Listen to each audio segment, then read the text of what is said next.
मान लीजिए कि आपको चोट लग जाती है और वो आपको एक निशान देती है, दर्द भले ही चला जाए।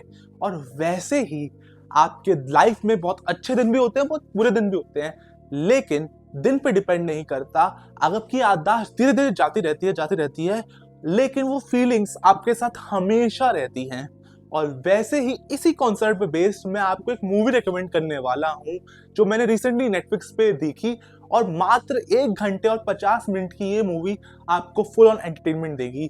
मूवी का नाम है if ever this love disappears tonight. और बहुत ही प्यारे कॉन्सेप्ट पे ये मूवी बेस्ड है।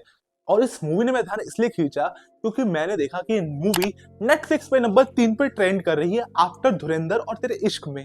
और वो भी बिना किसी मार्केटिंग के, यानी कि जनता ने इसे काफी प्यार दिया है। और प्यार देने की लायक ये चीज है, बहुत ही अच्छी फिल्म है। कोरिया इंडस्ट्री हमेशा अच्छा कंटेंट लेके आती है, स्पेसिफिकली लव स्टोरी हो, रोम कॉम जॉनरा हो। और ये कहानी तो ऑलरेडी एक नॉवल पे बेस्ड है, जो नॉवल जापानीज है। और जो कहानी का नाम है और नॉवल का नाम है, दोनों सेम ही है, if ever this love disappears tonight.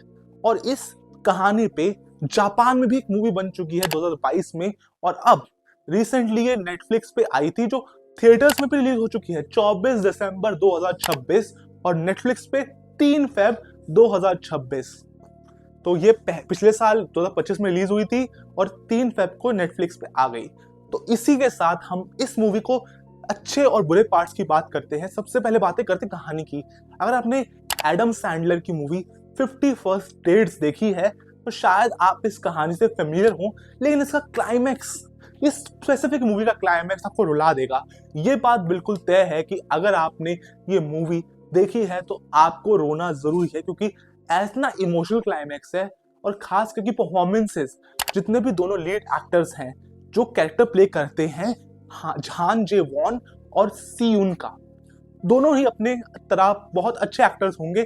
लेकिन मैंने इनका कोई प्रीवियस वर्क देखा नहीं था, लेकिन इस मूवी से मैं इनका फैन हो चुका हूँ। और अब मैं देखूंगा कि इनकी अगली कौन सी मूवीज हैं या कौन सी के ड्रामा है जो मुझे चेकआउट करने चाहिए।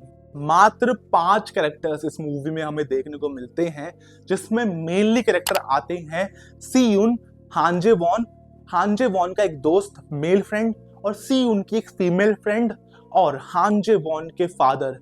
उनका कैरेक्टर बहुत ही ज्यादा इमोशनल करता है हमें लास्ट में फिल्म के। और ऐसी चीजें मिस्ट्री रिवील होती है जिसको मैंने गेस नहीं किया था। मैंने इसे as a normal rom com की तरह देखा था। टू बी फ्रैंक, इस मूवी की कहानी सिमिलर है कई सारी बॉलीवुड मूवीज, जैसे कि पिछले साल ही आई सैयारा से, लेकिन इसका क्लाइमैक्स इसको अलग लेवल पे ही पहुंचा देता है। सच बताऊं कि इसके क्लाइमैक्स मैंने बिल्कुल एक्सपेक्ट नहीं किया था। ऑफ कोर्स ये मूवी सबके लिए नहीं है, लेकिन हाँ, ये बहुत ही प्यारी मूवी है।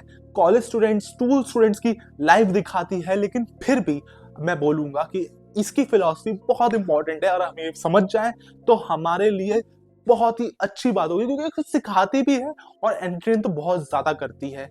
मेरी रेटिंग होगी 4.5, क्योंकि इसका फर्स्ट हाफ जो था उसकी वो बहुत ही स्लो था और मेरे को लग रहा था कि मेरा इंटरेस्ट लूज हो रहा है, ग्रिप छूट रही है। लेकिन कहीं ना कहीं सेकंड हाफ ने इस मूवी को मेरे लिए एक मस्ट वॉच की कैटेगरी में डाल दिया। और हाँ, इसी वजह से इसका आधा स्टार काटा है। मैं आयुष मिश्रा, आप देख रहे थे studio scoops, and subscribe for more recommendation like this movie.